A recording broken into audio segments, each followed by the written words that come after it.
Fíjese, la primera pregunta que es una inquietud que tenemos es que usted ha pasado ciertamente por periodos, por lapsos en los que se guarda ante la opinión pública o no No, emite declaraciones. ¿Por qué en este momento decidió hablar? no es, no, yo no es que me guardo o salgo.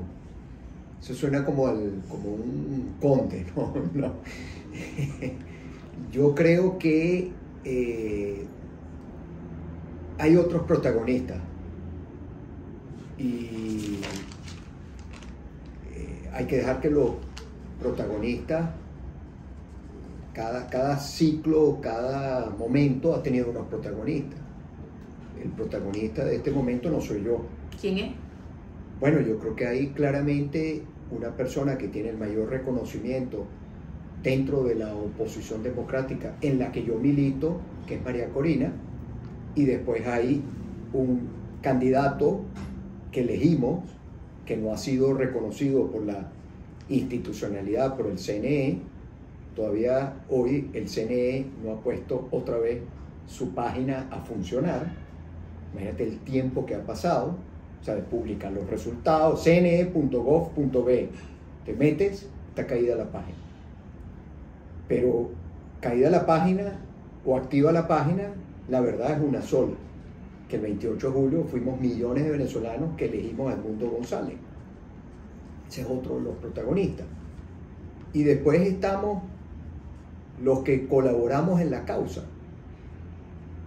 Y yo entro, como muchos otros, en quienes colaboramos en la causa, quienes salimos a hacer campaña sin recursos económicos, con un gran esfuerzo en una situación tan compleja para que prevaleciera lo que prevaleció, que es el ejercicio del voto de la gente, que es en lo que yo creo. Para mí el voto, que es una decisión personalísima, es el arma de los demócratas.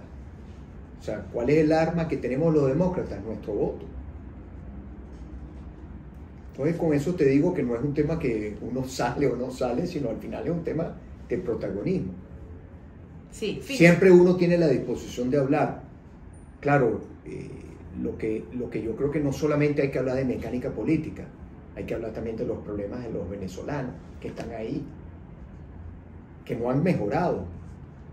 O sea, la situación económica y social del país después del 28 no es mejor, yo diría que es peor. Y tú puedes decir, bueno, dime dos cosas que identifiquen que es peor, y te las pongo facilito. Salario 130 bolívares, se están empezando a pagar los aguinaldos. Un pensionado gana 130 bolívares, le pagaron ahorita fraccionado el aguinaldo, llega a $7.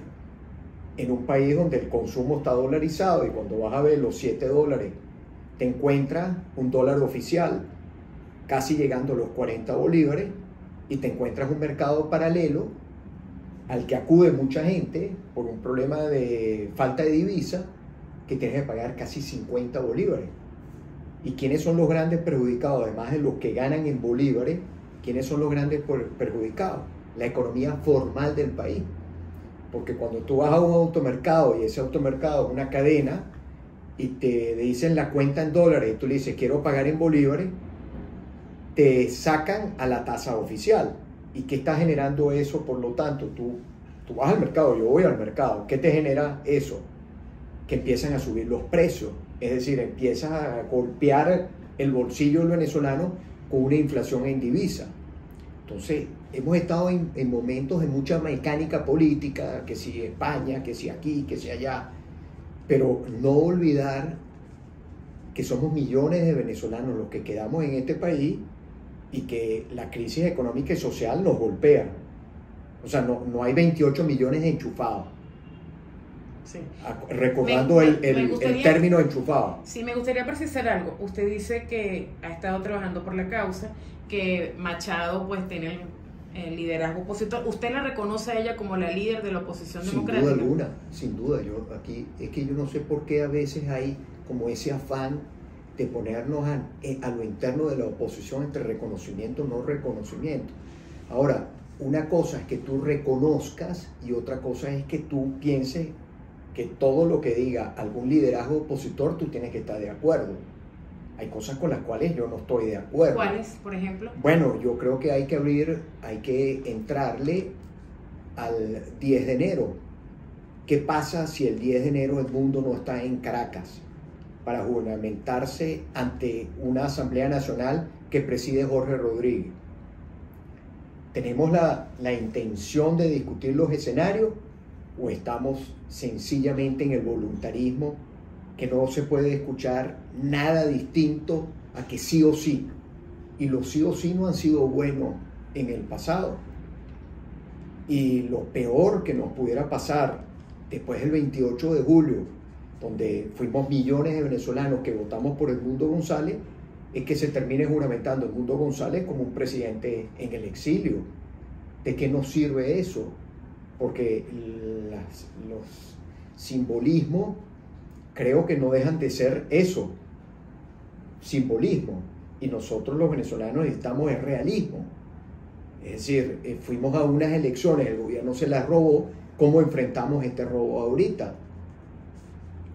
Pensar que la comunidad internacional nos va a resolver el problema, creo que es no querer entrarle a lo que pasó en el 2019. ¿Cuántos países, gobiernos apoyaron a Guaidó y el gobierno interino? ¿Y en qué terminó eso? Lo vamos a volver a repetir. Que aquí hay una diferencia, porque el mundo sí fue el resultado de una elección, sí, pero desde el exilio no va a cambiar la realidad de Venezuela. Tú puedes generar apoyos internacionales que son importantes, pero no suficientes, porque al final la negociación o el proceso va a ser entre venezolanos. ¿Y qué puede hacer la comunidad internacional? Generar presión, acompañamiento, mediación, diálogo, diplomacia, para tratar de abrir un proceso de negociación. Pero yo creo que al final todo converge en una negociación que si la vemos, si de entrada la estamos viendo como otra vez, como una rendición de una parte u otra, se va a trancar el juego. Lo que queremos, lo que yo más le apuesto, además de todos los temas económicos y sociales, y aliviar lo que padece la gran mayoría de los venezolanos, es que en Venezuela, rescatando la democracia, pueda haber alternancia en el poder y que la gente vuelva a ser empoderada, que el venezolano vuelva a ser empoderado y que el venezolano sea el gran juez que decide qué gobierno es bueno y qué gobierno es malo. Y al gobierno bueno lo premiará y al gobierno malo lo castigará. Esa es la dinámica de la democracia. Lo que pasa es que nos las quitaron, se la robaron.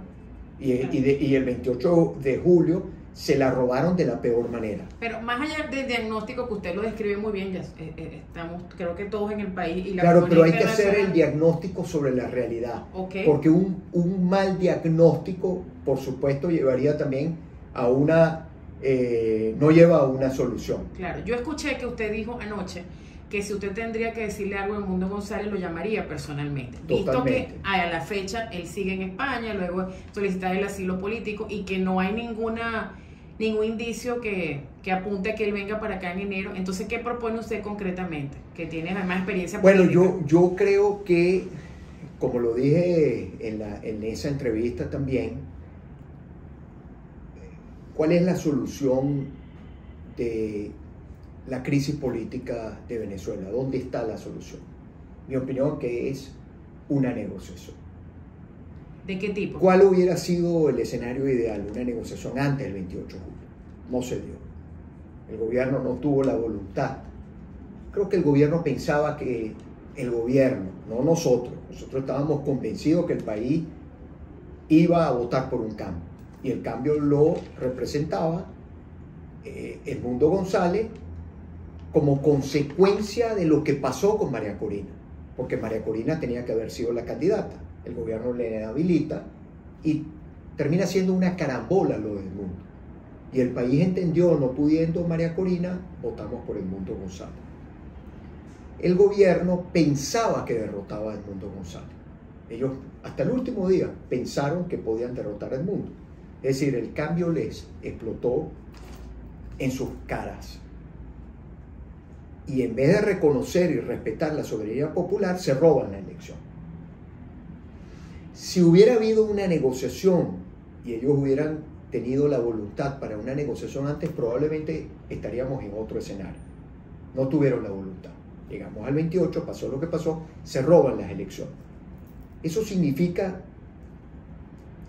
que la política, que al final siempre va acompañada de la negociación, se acabó. No hay, yo creo que no. Yo creo que la política hay que revivirla, y hay que revivir la negociación. Ahora, la negociación, en mi opinión, es mi opinión, no necesariamente tiene que ser la opinión de otros. La negociación, desde el punto de vista de la rendición, ya quedó claro que ninguna parte se va a rendir. Entonces, pongamos la negociación, que no es una rendición. La negociación es una parte y la otra se sientan a encontrar una solución que sea o mala para ambos o buena para ambos. Porque si hay una parte que se siente victoriosa, la negociación, en mi opinión, fue un fracaso. Entonces, ¿cómo revivimos esa negociación? Que es la solución en la que yo creo. Ahí puede ayudar la comunidad internacional.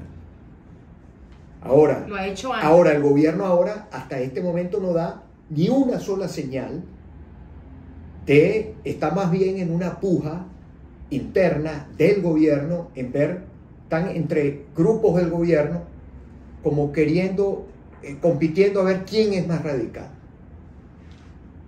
Y yo le preguntaría al gobierno, si lo tuviera enfrente, ¿tú crees que con esa posición de perseguir, de hostigar, de encarcelar, de ser el país con la mayor cantidad de presos políticos del mundo, ¿tú crees que por allí vas a resolver la crisis económica y social del país y se va a recuperar? Están equivocados. Entonces paren la persecución, paren los encarcelamientos, paren el radicalismo. La negociación pasaría por cesar la represión. Yo creo que la negociación pasa por frenar esta guerra. O sea, a los venezolanos no nos gusta la guerra. El 28 de julio fue una demostración de que no creemos en la guerra. No creemos en guerra. No queremos que este país siga en la polarización existencial. O sea, ya son muchos años. Ellos están y nosotros también estamos. ¿Es posible llegar a algún tipo de acuerdo? La negociación no significa una transacción, no es oscura la negociación. La negociación no son negocios. No estamos hablando de negociar privilegios, prebendas, no. Es cómo resolvemos la crisis política del país, que permite resolver la crisis económica y social.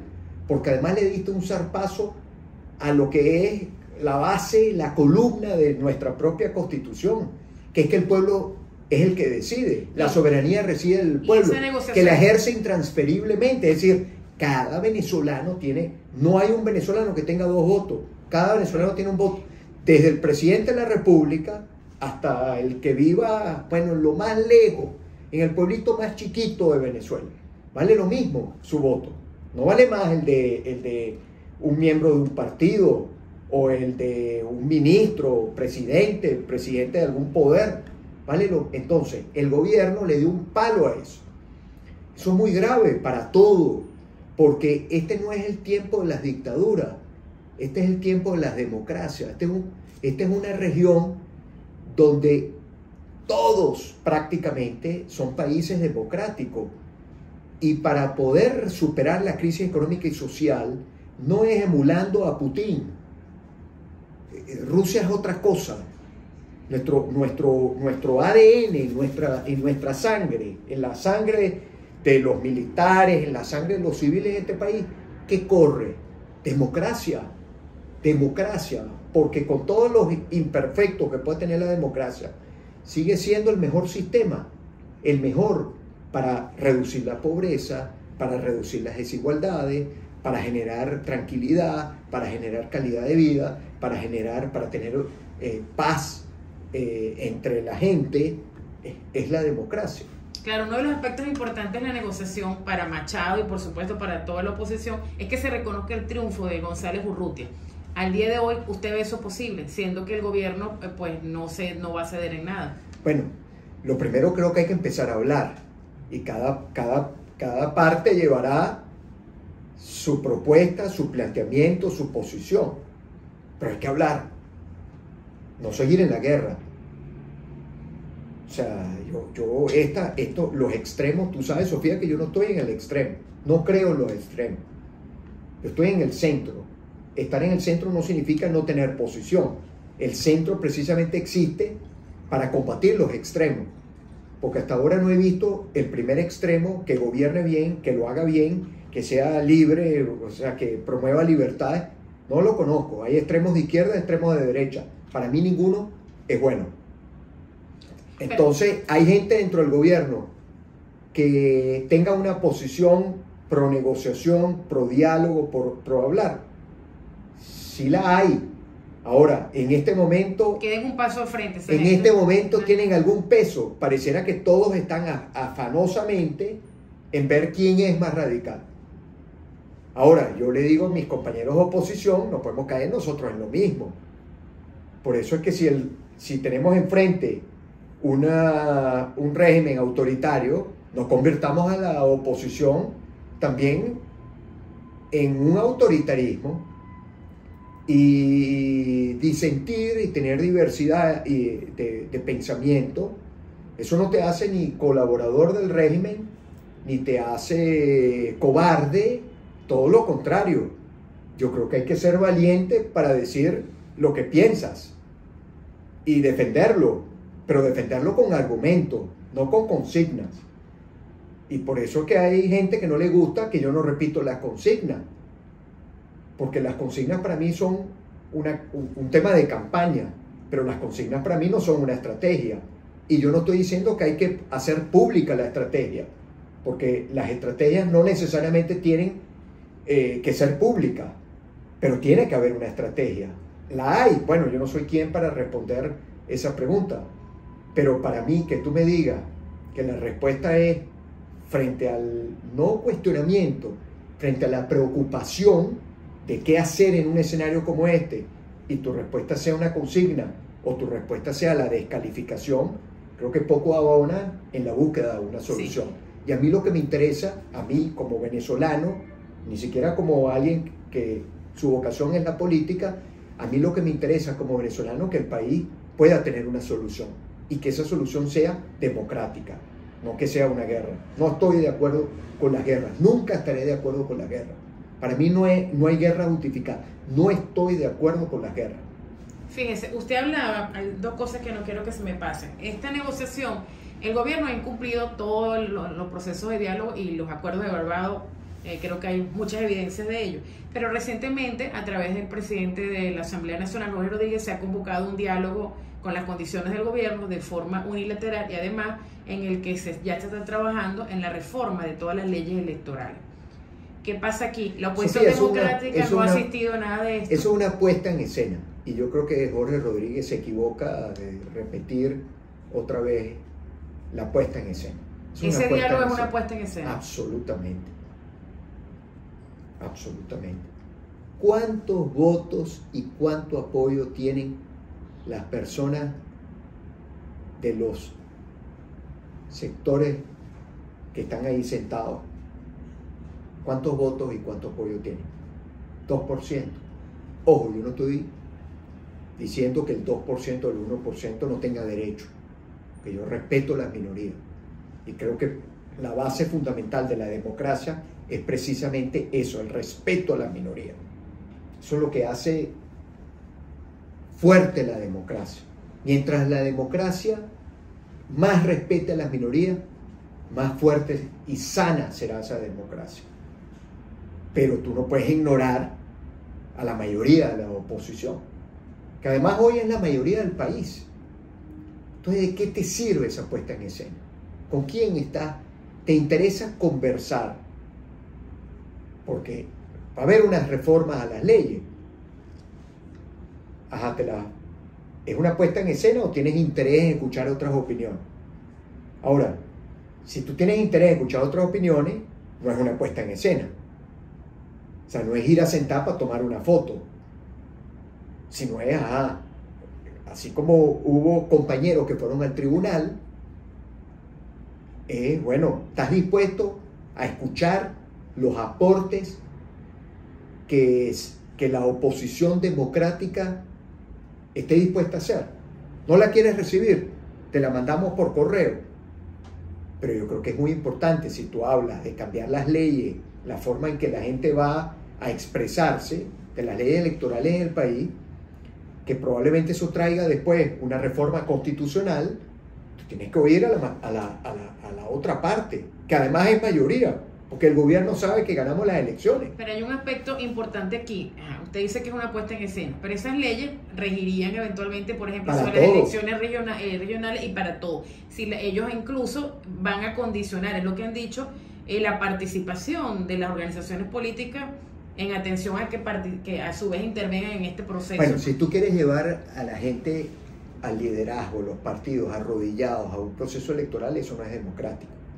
Entonces, ni hagas la elección, porque entonces la elección es un parapeto.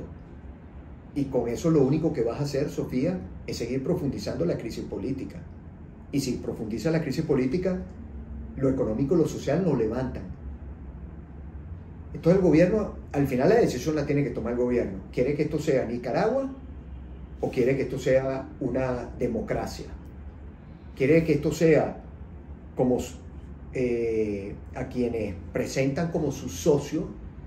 En Rusia no hay democracia. Rusia no es un sistema democrático. Ellos quieren seguir ese camino. Algunos tienen en su cabeza la idea de una China latinoamericana. Venezuela no es una China latinoamericana, ni creo yo que Venezuela puede terminar siendo una China latinoamericana. Y tú miras, ¿y por qué? Porque en el ADN del venezolano está la democracia. En China no hay democracia. Entonces tú vas a cambiarle la sangre al venezolano y vas a poner al venezolano ahorita a que no comulgue con la democracia. No vas a poder. Entonces, ¿cuál es la respuesta frente a eso? ¿Te vas a llevar preso a todos los venezolanos que quieren democracia? ¿Dónde están las cárceles para que vas a meter 20 millones de personas presas? ¿Y cuál es el resultado del balance de eso? Que vas a vender más petróleo. ¿De verdad el gobierno cree que así va a vender más petróleo? ¿O así va a venir inversión foránea? ¿Cuánto es la inversión de Rusia? ¿Cuánto es el intercambio comercial con Rusia?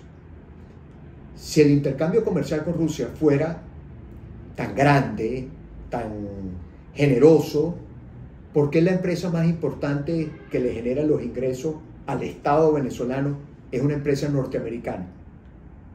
Entonces es un doble discurso. Corres a Rusia para buscar apoyo político, pero no corres a Rusia para hacer negocios con Rusia, porque sencillamente Rusia no tiene nada que ofrecerte, ni tú tienes nada que ofrecerle económicamente a Rusia, porque los negocios con Rusia, ¿qué ha sido? Equipamiento militar. Ajá, ¿y cómo vas a gastar equipamiento militar si los ingresos que tienen te los tienes que gastar en los servicios públicos que los propios militares tienen la necesidad de hacer uso de ellos? Agua, luz, carreteras, transporte, hospitales, escuelas. O sea, es un juego trancado. Pero no lo trancamos nosotros, Sofía. Lo trancó Maduro. No lo trancó María Corina. Ojo, yo creo que María Corina, me incluyo, sorprendió a muchos de haber llegado hasta las elecciones. Yo lo celebro, porque hasta hace nada no creían en esa ruta. Se montaron en esa ruta. Se montaron en esa ruta fundamentalmente porque el país exigió al liderazgo que se montara en la ruta de las elecciones. Porque al final es la voluntad de la gente. Por muy posición de liderazgo que tiene, al final la última palabra, ¿quién la tiene? El pueblo venezolano. Y debe ser así. Debe ser así. En la oposición y en el gobierno. Porque esa es la democracia. Lo demás no es democracia. Que es un poco lo que está, la crisis que hay en lo interno de mi partido. Por allá. La crisis que hay en lo interno de mi partido es precisamente eso. De un grupo que pretende llevarnos a trocha y mocha a una visión política que no es de la mayoría además del partido, pero que ya tuvimos un primer escenario, un primer caso de un fracaso además estruendoso, que fue el gobierno interino, el 2019. El mismo sector, yo me imagino que ahora tienen en agenda lo mismo en el 2025. ¿Y por qué tenemos que estar de acuerdo? Entonces, si hay un desacuerdo, ¿qué debe hacer la democracia? Contar, apelar a la base y preguntarle a la base. Bueno, este grupo no, hace poco se midieron a lo interno, perdieron y al día siguiente salen a decir como cual posición, y yo la llamaría una palabra muy facho, es que los que están en contra tuya entonces son maduristas. Sí. A usted se le hablando imagínate tú, sí, o sea, yo, como digo, yo puedo escuchar eso de la otra acera, pero es que resulta que el autoritarismo, estas posiciones dictatoriales, esta manera de no democrática, también está del lado de la oposición, o por lo menos en primera justicia. Eso es inaceptable. O sea, yo no voy a cambiar siendo autoritario, no voy a cambiar al autoritarismo. Siendo demócrata es que voy a poder vencer. Esa es mi visión de este proceso. Sí, usted decía hace rato que había gente que negociar con el gobierno no significaba colaborar con el gobierno. Y justamente eso, en sectores dentro de Primera Justicia, ha sido uno de los cuestionamientos que tienen hacia usted, que no se unió a la lucha democrática, es lo que ellos argumentan, que no estaba del todo en este objetivo electoral, aunque usted ha dicho que colaboró con la causa de Mundo González, y luego también que en su momento no secundó la política del partido. ¿Es así? Bueno, la política del partido, dependiendo qué significa la política del partido, porque si es la política de Julio Borges, una cosa es la política de Julio Borges y otra cosa es la política del partido, porque la política de Julio Borges desde hace unos años no ha sido precisamente las elecciones, no ha sido, y más allá de que yo lo diga, basta ir a ver los hechos para darnos cuenta, digo, no solamente los que estamos en lo interno del partido, que de repente hay que refrescar, sino la misma opinión pública.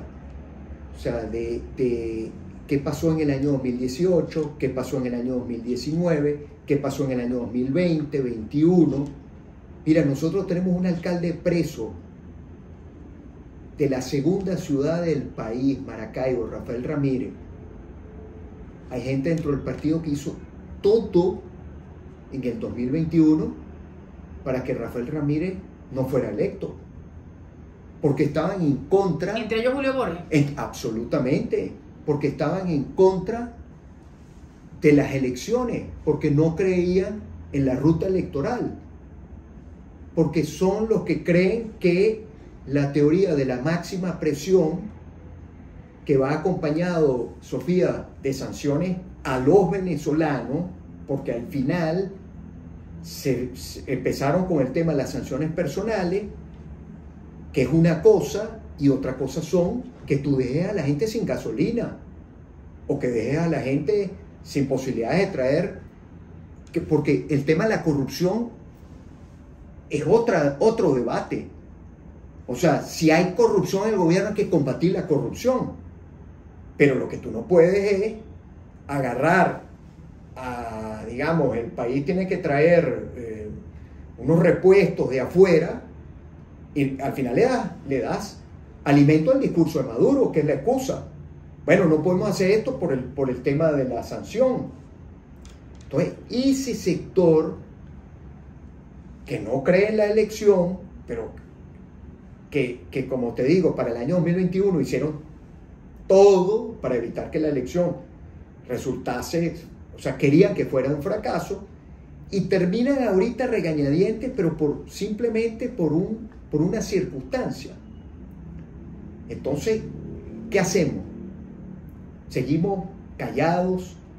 ¿Lo toleramos? ¿Nos dejamos que nos siga arrastrando? ¿O tenemos una posición?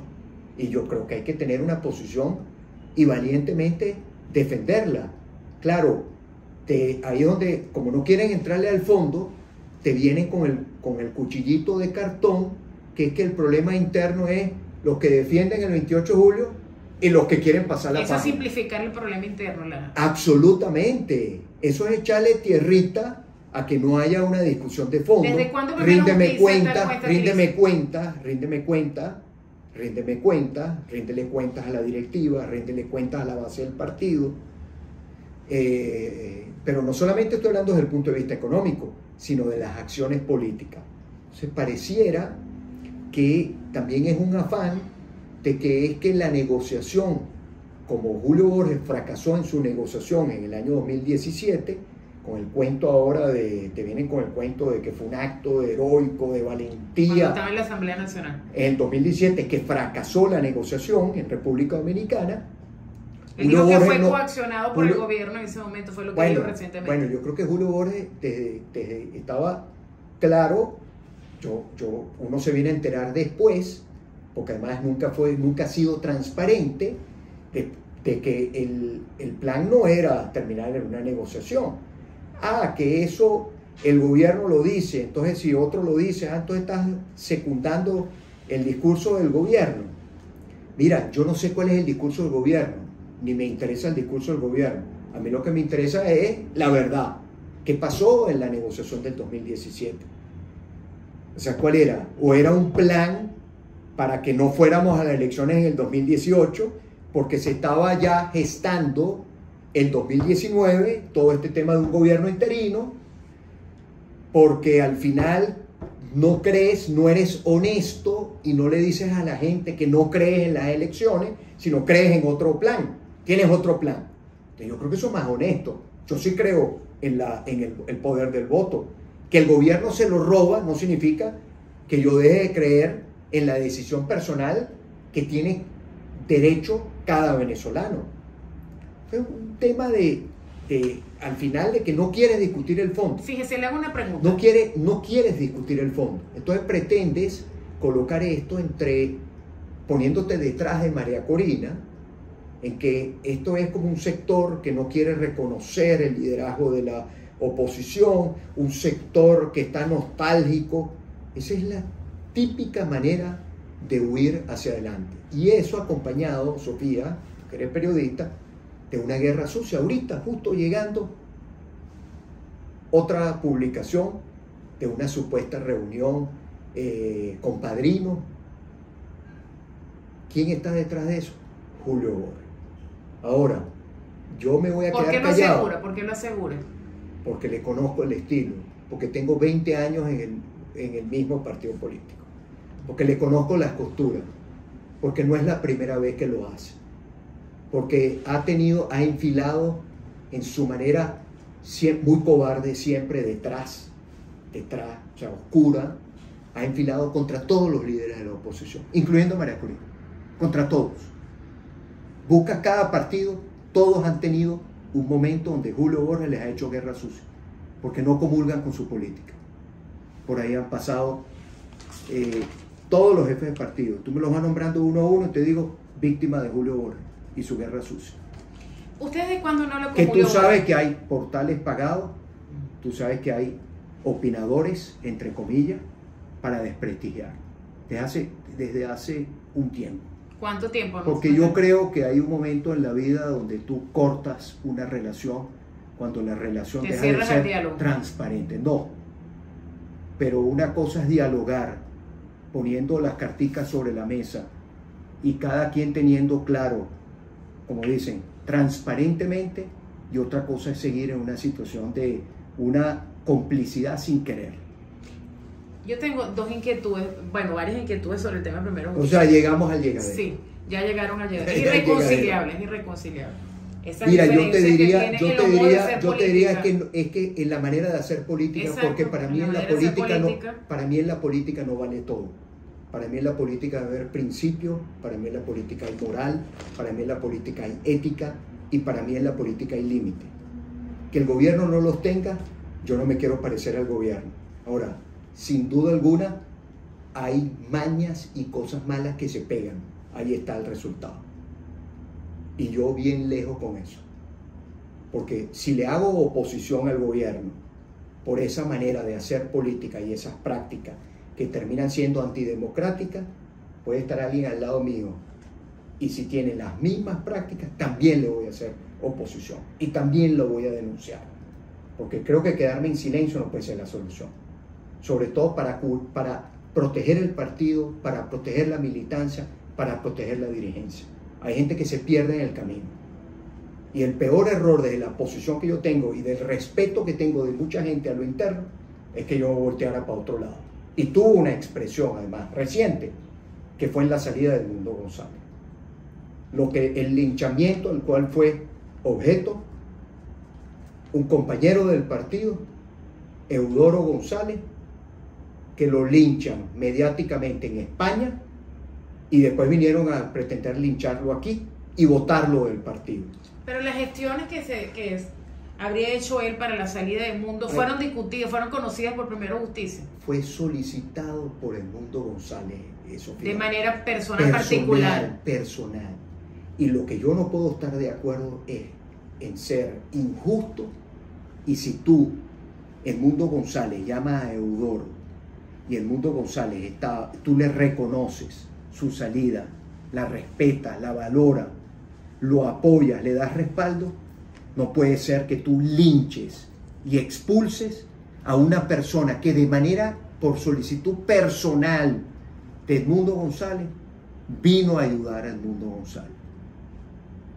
Por un cálculo, una cuenta de Julio Borges, a ver cómo se mete en la política española. Por su obsesión y su confrontación permanente y su odio contra Zapatero y su pelea con Zapatero, que bastante utilizó a Zapatero antes de que se peleara con él. ¿En qué sentido? Pidiéndole todo tipo de favor. Todo tipo de favor. Más bien el que tenía diferencia muy marcada con Zapatero en el año 2016, como consecuencia del referéndum revocatorio que yo promovía, Zapatero no estaba de acuerdo.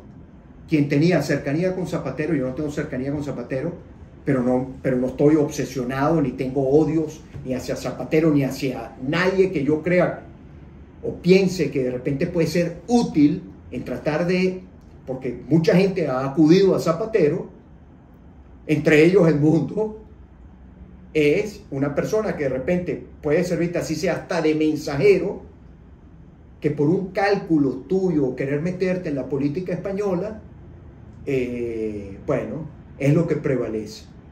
Entonces yo no puedo estar de acuerdo con eso. Hay dos cosas, dos dirigentes. Ojo, te hago un asterisco. ¿Sí? Esto lo estamos conversando, pero la mayoría de los venezolanos, este no es su problema, ni es de su interés. Porque al final los problemas internos de los partidos deberían resolverse internamente. Lo que pasa es que llega un momento que cuando ya apelas a portales, opinión pública, para tratar de desprestigiar a un compañero tuyo, para que eso te permita resolver internamente una debilidad, es donde las cosas salen a la luz pública, sale a la opinión pública. Porque al final la opinión pública es un gran contralor. Yo creo que es importante que la opinión pública sepa, esté consciente de qué es lo que pasa. Por supuesto, en primer lugar, la militancia y la dirigencia del partido. Claro. Y por eso te digo que llegamos al llegadero, no nos calamos más la guerra sucia, ni todas estas triquiñuelas, porque para mí, como te dije hace unos minuticos, la política tiene principios y límites. No todo se vale en la política, por lo menos en mi visión de cómo se hace la política. Sí, fíjense, tres actores de Primero Justicia que se han pronunciado sobre su posición. María Beatriz Martínez dice que le sorprendió que usted renunciara a la directiva. Juan Pablo Guanipa otra vez hace foco sobre la lucha 28 de julio y postelectoral y habla de que usted también era un caudillo entre Primero Justicia, ¿no? Recalca eso. Y José Guerra le invita a que reconsidere esta renuncia. ¿Cómo está esta situación de Capriles en este contexto? Mira, Sofía, yo nunca he sido ni presidente del partido, ni vicepresidente, ni secretario general, nunca he tenido un cargo dentro del partido. Ahora, bastante que el partido...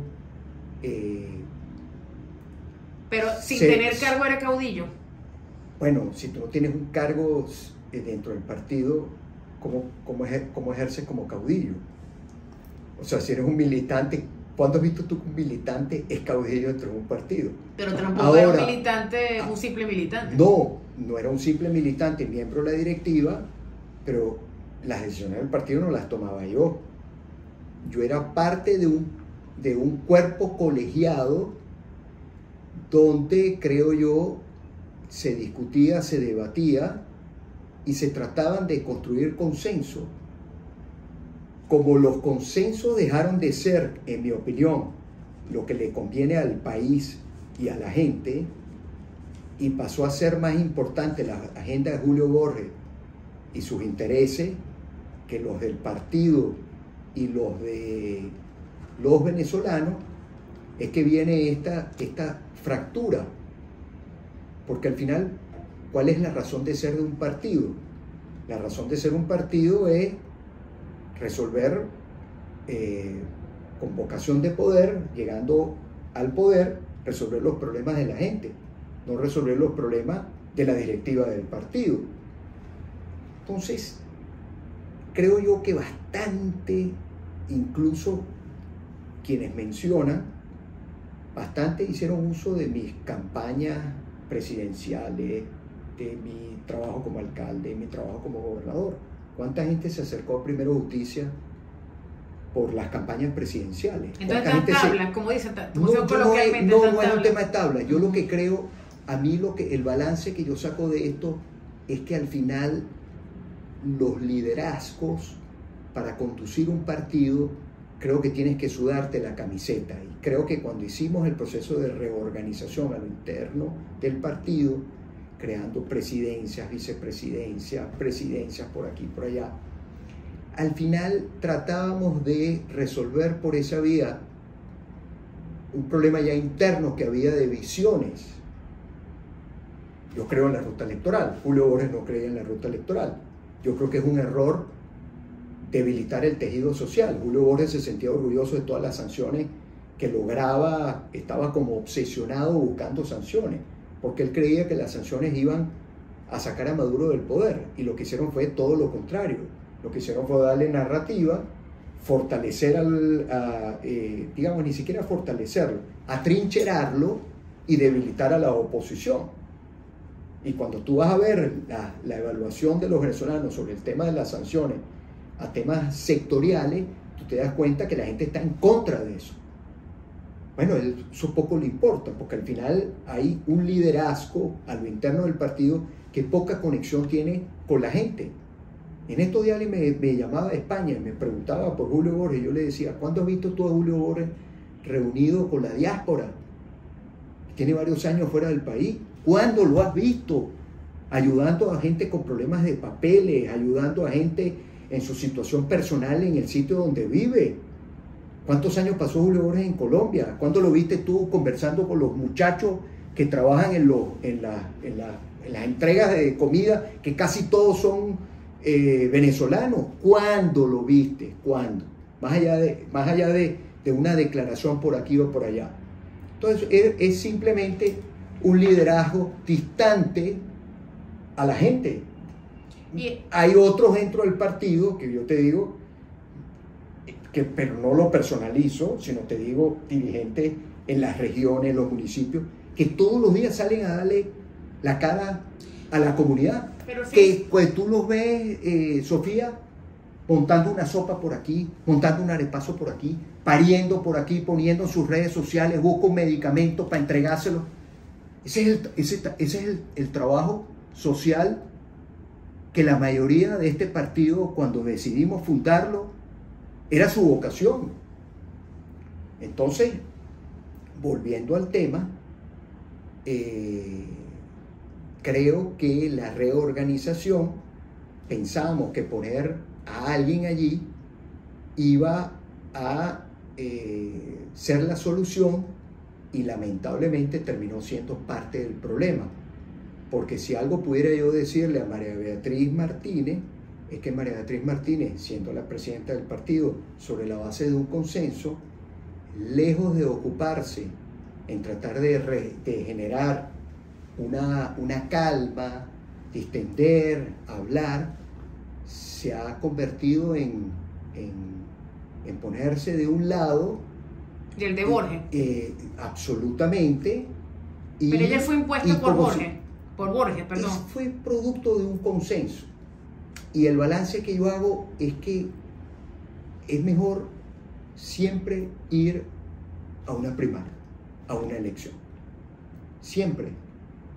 Creo que ese consenso fue un fracaso, porque tratamos en esa reorganización de resolver la forma y no el fondo, y había que resolver el fondo. Entonces, en el caso, cuando tú eres presidente o presidenta de un partido, tú tienes que ser un gran árbitro, y la peor expresión de eso fue la expulsión de Eudoro. Jamás en la vida, en una votación empatada, el presidente debe hacer uso de su doble voto para votar a un militante del partido. O sea, eso me parece a mí eso lo hizo Martínez. Horrible, absolutamente. 16-16.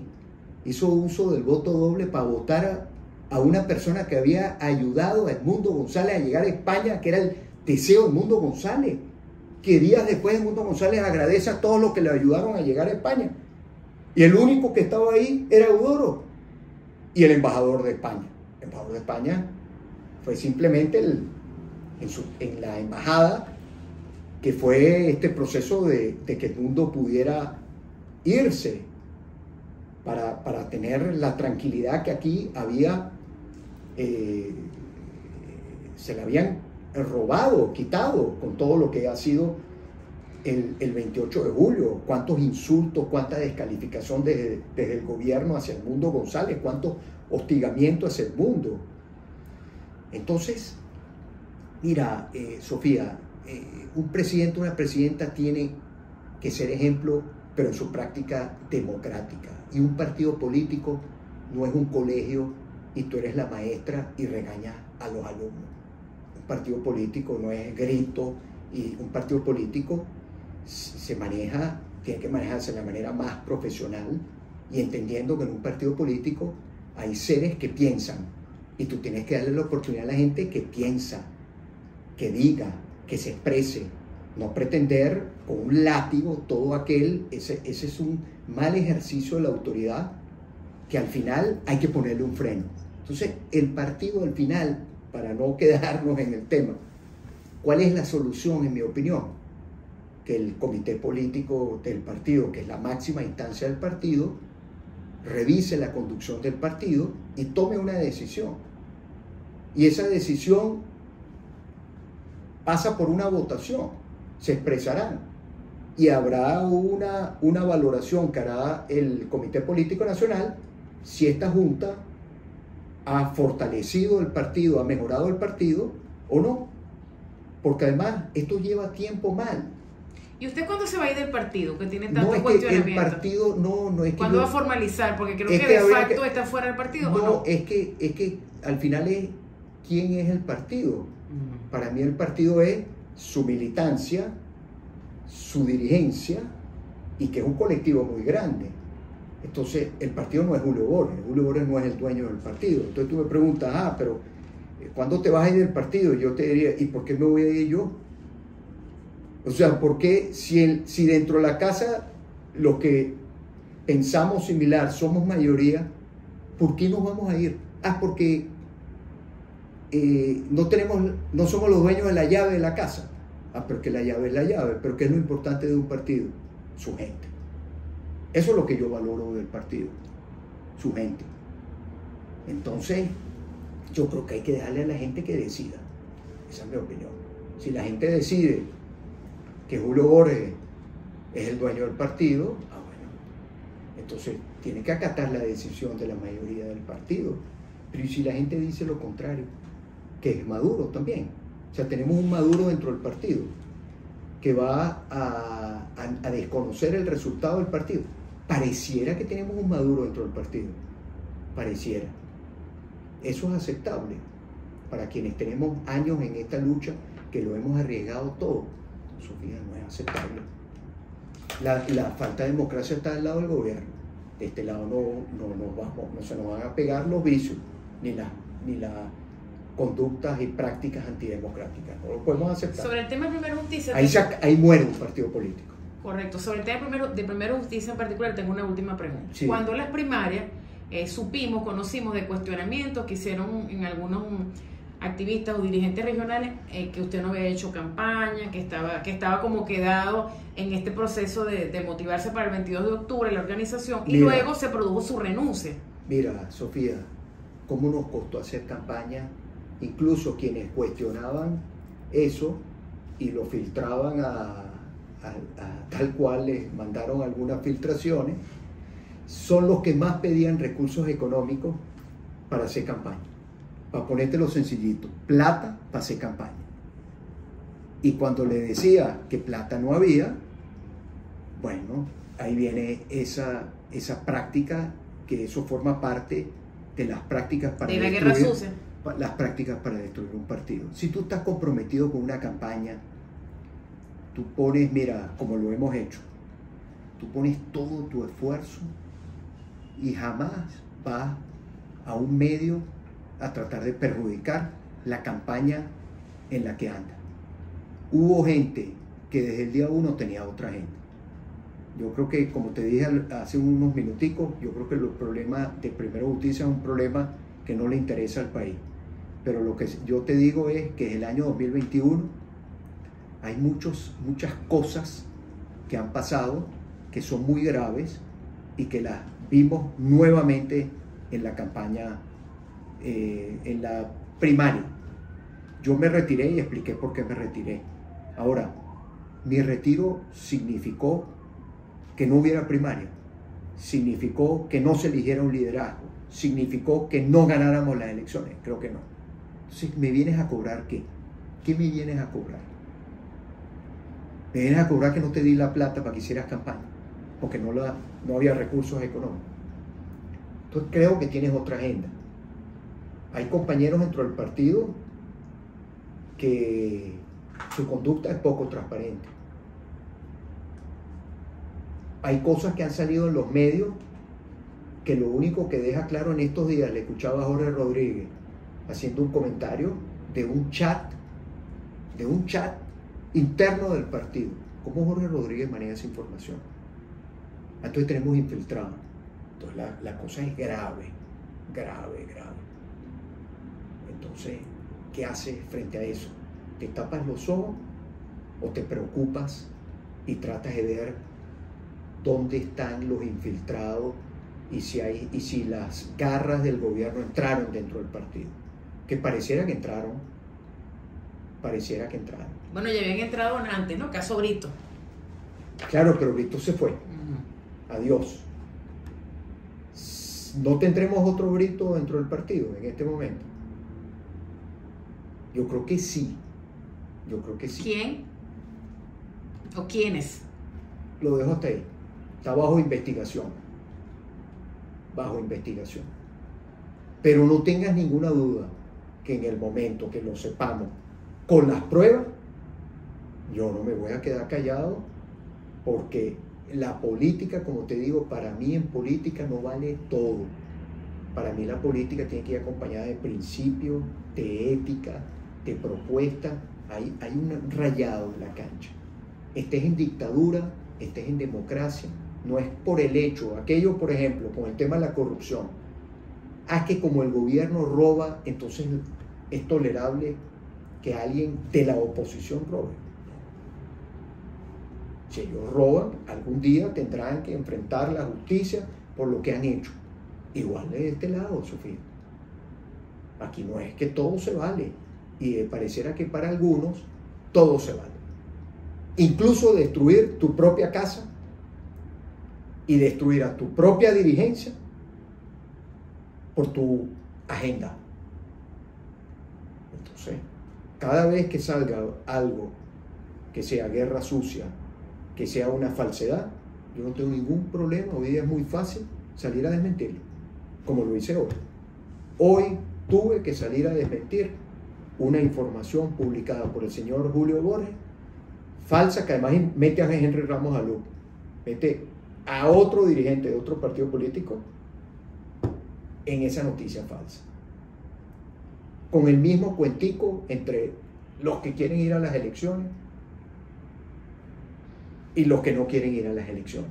Y pasa que hay mucha gente que no está en el día a día, que nadie en la oposición democrática en este momento está hablando de eso, sino estamos hablando sobre el 28 de julio. Y el 10 de enero. Claro, y el 10 de enero, pero el 28 de julio, que el 10 de enero es consecuencia del 28 de julio. Claro, fíjese, una cosa antes de que se me olvide.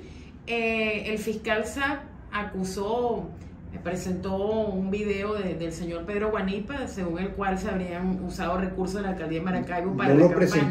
No lo presentó Diosdado Cabello, perdón. Lo presentó Diosdado Cabello. Casi un mes después. Sí, Diosdado Cabello.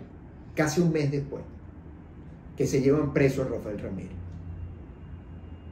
Ah, pero esto o sea, ¿qué valor tiene un testimonio preso en las condiciones actuales del sistema de administración de justicia, donde ni un abogado ha tenido acceso a ello, donde ni siquiera la esposa de Rafael Ramírez ha podido ver a su esposo, un alcalde en ejercicio, que acude además a la policía de Maracaibo a requerimiento del director que puso el gobierno, con la idea de que el director llama a Rafael Ramírez para decirle que tenía una información importante, y al final era una emboscada. Y Rafael fue, y se lo llevaron preso. ¿Y dónde está el inicio de una investigación por la Contraloría, por la Fiscalía? ¿Dónde está el debido proceso? ¿Dónde está el derecho a la defensa que establece la Constitución? ¿Dónde está la presunción de inocencia? ¿Dónde está la flagrancia, Sofía? Oye, tú tienes años en el periodismo. Tú sabes muy bien que la única manera de que tú vayas correcto, que vayas es porque te agarran cometiendo un delito. Y la prueba que saca Diosdado Cabello es una declaración de Pedro Guanipa y de Rafael Ramírez. ¿Bajo qué condiciones? O sea, que los obligaron a declarar contra ellos mismos.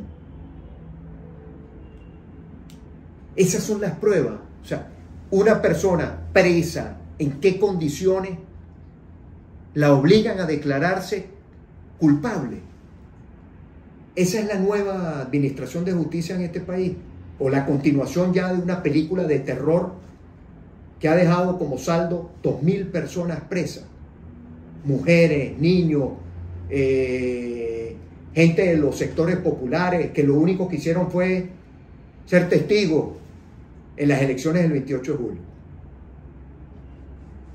Paren la barbarie, párenla, paren. O sea, ya párenla. ¿Qué quieren? ¿Acabar con todo? ¿Quieren que en este país no quede ningún espacio democrático? ¿Qué le están cobrando a la gente de Maracaibo que no votó por un alcalde del PSUV? Bueno, pues es el pueblo de Maracaibo que decidió. Por cierto, Rafael Ramírez tiene 80% tenía de aprobación. Es un alcalde popular, además.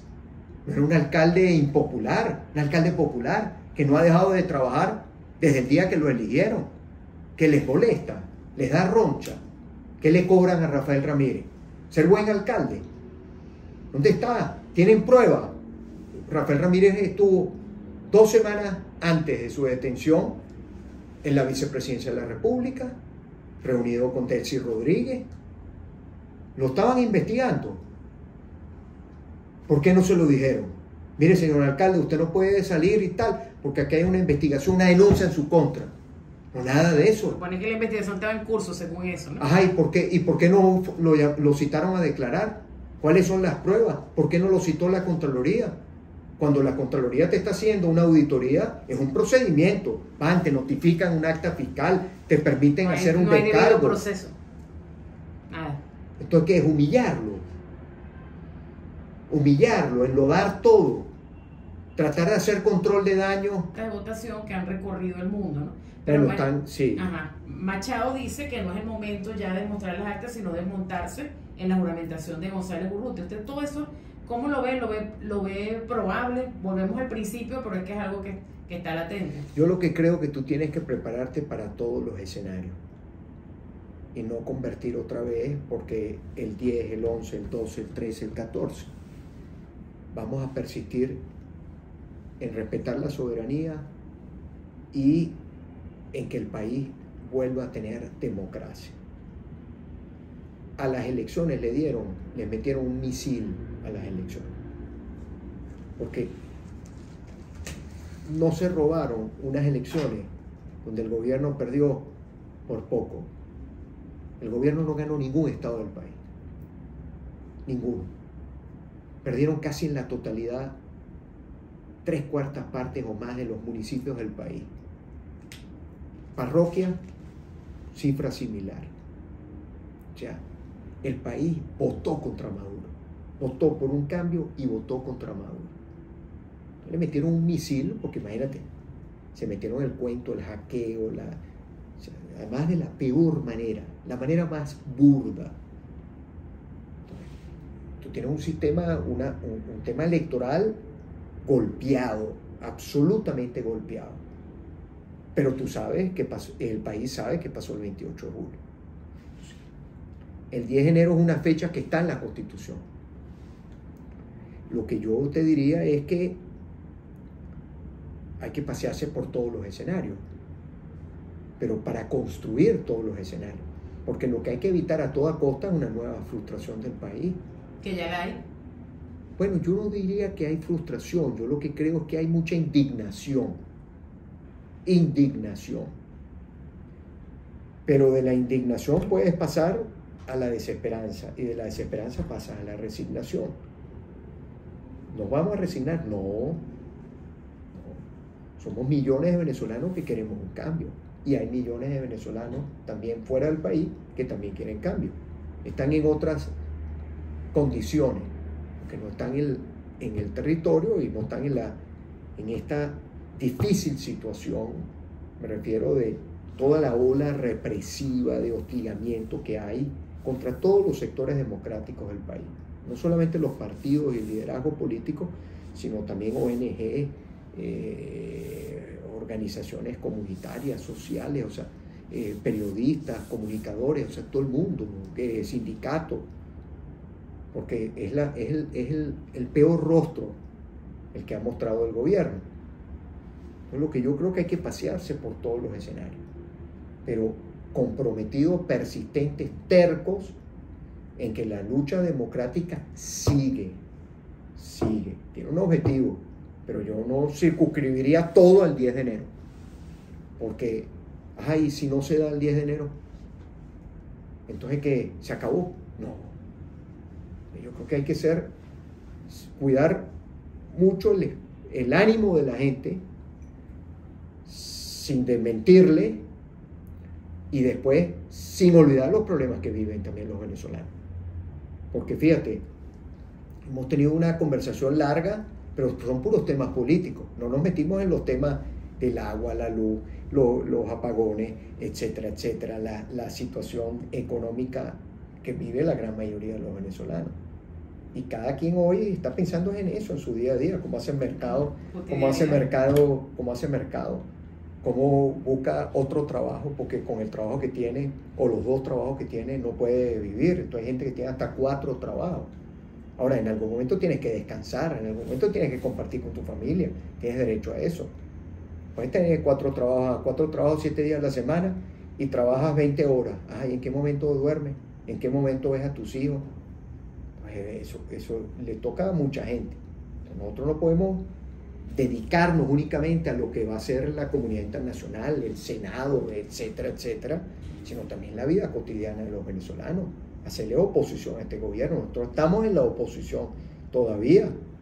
Hay que hacerle oposición. No hay que dejar que el gobierno salga con la suya, que mantiene a todo el mundo distraído, no se ocupa de los problemas, no rinde cuentas, no se ocupa de resolver el día a día, que también los afecta a ellos. Entonces, para Maduro es perfecto que estemos ocupados de temas de mecánica política. ¿Y quién hace dónde está el liderazgo para denunciar los problemas de servicios públicos que vive la gente? Que tienes que ser vos, pues tienes más posibilidades de poner una denuncia, que tenga eco la denuncia que tiene una persona en su comunidad, por todo el hostigamiento que también es víctima.